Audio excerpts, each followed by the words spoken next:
اعوذ باللہ من الشیطان الرجیم بسم اللہ الرحمن الرحیم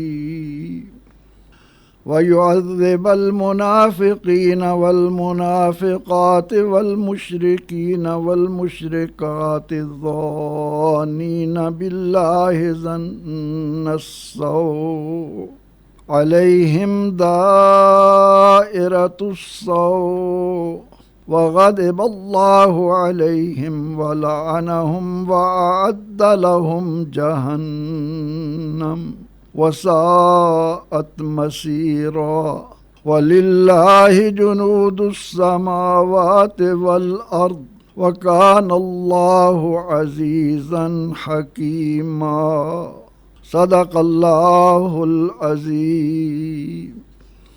ان تلاوت شدہ آیات کریمہ کے بعض کلمات کے معنی یہ ہیں۔ یعذب، اس کے معنی ہیں عذاب دے گا۔ الظانین، اس کے معنی ہیں گمان کرنے والے، ظن کرنے والے۔ دائرہ، گردش کو کہتے ہیں۔ اعدہ کے معنی ہیں تیار کیا۔ مسیرن، ٹھکانے کو کہا جاتا ہے۔ ان آیات کا ترجمہ یہ ہے، اور اس لیے بھی کہ منافق مردوں اور منافق عورتوں، مشرک مردوں اور مشرک عورتوں کو جو اللہ کے متعلق برے گمان میں مبتلا ہیں انہیں وہ عذاب دے۔ انہی پر بری گردش ہے، ان پر اللہ کا غضب اور اس کی لعنت ہے، اور ان کے لیے اس نے جہنم تیار کی ہے، اور وہ بہت ہی برا ٹھکانہ ہے۔ اور زمین اور آسمانوں کے تمام لشکر اللہ ہی کے ہیں، اور اللہ زبردست قوت کا مالک اور دانا ہے۔ ان سے پہلے کی آیات میں اللہ تعالیٰ نے اپنے نبی علیہ السلام کو عظیم فتح اور دیگر انعامات کے متعلق خبر دی۔ اب ان آیات میں فسادیوں کے انجام بد کا ذکر ہو رہا ہے۔ حضور نبی اکرم رحمت عالم صلی اللہ علیہ وسلم نے جب صدیوں سے جہالت و ظلمت میں مبتلا ایسے لوگوں کے درمیان دعوت حق کا آغاز فرمایا جو جانوروں سے بھی بدتر حالات میں زندگی بسر کر رہے تھے، دعوت حق کے آغاز کے ساتھ ہی چراغ مصطفی سے شرار ابولہبی کا بھی آغاز ہو گیا۔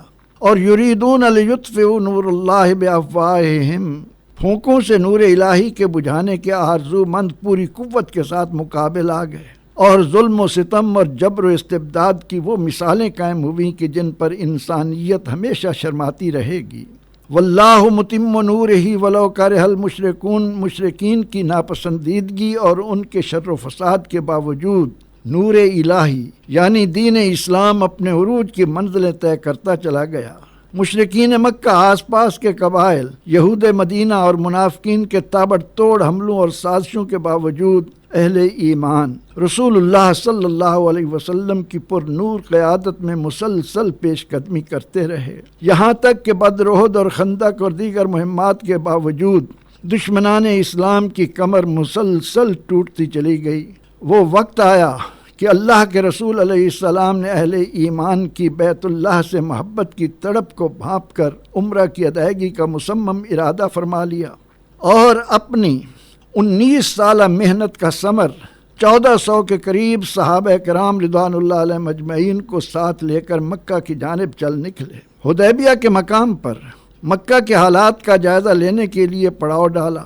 منافقین مدینہ اور مشرکین کو جب اس جرأتوں اور ہمتوں کے جذبوں سے معمور مسلمانوں کے اس اقدام کا پتہ چلا تو انہوں نے خوب بغلیں بجائیں، خوشی کا اظہار کیا کہ اب مٹھی بھر مسلمان کفر و شرک کے بڑے مرکز اور مخالفین اسلام کے پاس خود چل کر جا رہے ہیں، اب ان کی خیر نہیں۔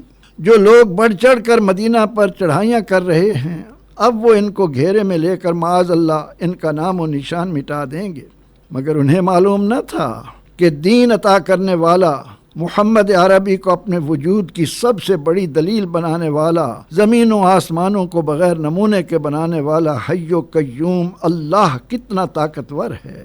انما امرہ اذا اراد شیئا ان یقول لہ کن فیکون کی شان کبریائی والا ان کے ساتھ ہے۔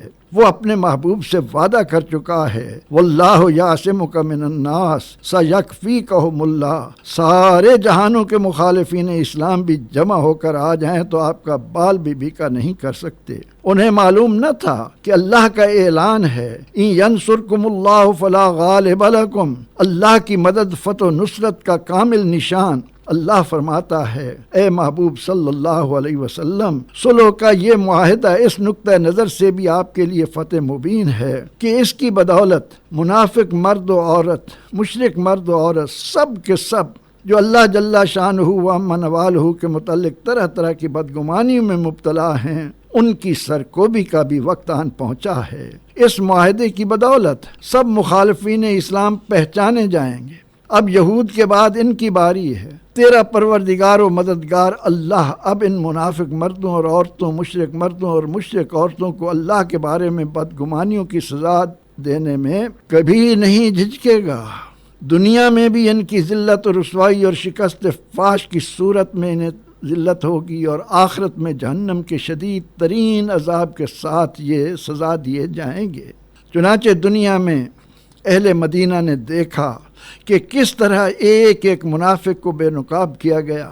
اللہ جل مجدہ و عز اسمہ سبحانہ و تعالی نے اپنے نبی مکرم، شفیع معظم، نور مجسم، مطاع عالم صلی اللہ علیہ وسلم کو ان کی نماز جنازہ پڑھنے، ان کے لیے بخشش کی دعا کرنے، ان کی قبور پر کھڑا ہونے سے منع فرما دیا، اور اعلان فرمایا کہ ان المنافقین فی الدرک الاسفل من النار، یہ بدبخت لوگ جہنم کے سب سے نچلے درجے میں ڈالے جائیں گے، جہاں اوپر کے 6 درجوں میں سزا پانے والے مشرکین و کفار کے خون و پیپ بہتے ہوئے ان تک پہنچا کریں گے اور ان کی خوراک بنیں گے۔ اور بعد میں مکہ کے فتح ہونے پر مشرکین جزیرہ عرب کے سارے ارمان و خواب بھی چکنا چور ہو کر رہ گئے۔ شرک چونکہ ناقابل معافی جرم اور ظلم عظیم ہے، اور مشرکین نجس و ملعون ہیں، یہ دنیا میں بھی قابل نفرت اور آخرت کے دائمی عذاب میں بھی مبتلا رہنے والے۔ مفسرین کرام نے یہاں ایک اور شاندار بات بیان کی کہ وہ منافقین جو اہل ایمان کے سفر عمرہ پر ان بدگمانیوں میں مبتلا تھے، اب یہ مسلمان زندہ بچ کر نہیں آئیں گے۔ انہیں صلح حدیبیہ کے معاہدے اور مسلمانوں کے سلامتی و وقار کے ساتھ مدینہ واپسی کا جب علم ہوا تو رئیس المنافقین عبداللہ بن ابی اپنے ساتھیوں کو یہ کہہ کر تسلی دلانے لگا، کیا ہوا؟ اگر مشرکین مکہ سے صلح کا معاہدہ ہو گیا ہے تو ابھی آس پاس فارس اور روم کے لشکر موجود ہیں، وہ مسلمانوں کو کبھی کامیاب نہ ہونے دیں گے۔ اللہ نے ان کی اس ذہنی خباثت کا جواب یوں دیا کہ للہ جنود السماوات والارض، یہ بدبخت کیا جانے کہ زمین و آسمانوں میں کتنے اور کیسے لشکر موجود ہیں۔ ما یعلم جنود ربک الا ہو، رب کے لشکر رب ہی جانتا ہے۔ بدبختو ابھی کل کی بات ہے، ابابیل نے ہاتھیوں کے پرخچے اڑا دیے، غزوہ خندق میں ٹھنڈی ہواؤں کے جھکڑوں نے مشرکین کے خیمے اڑا دیے، ان کے جانور بھگا دیے، بدر میں فرشتوں نے مشرکین کے سر اڑا دیے۔ اللہ کے لشکروں کا مقابلہ کرنے کی ہمت کس میں ہے؟ اللہ زبردست قوت والا، اس کا صرف کلمہ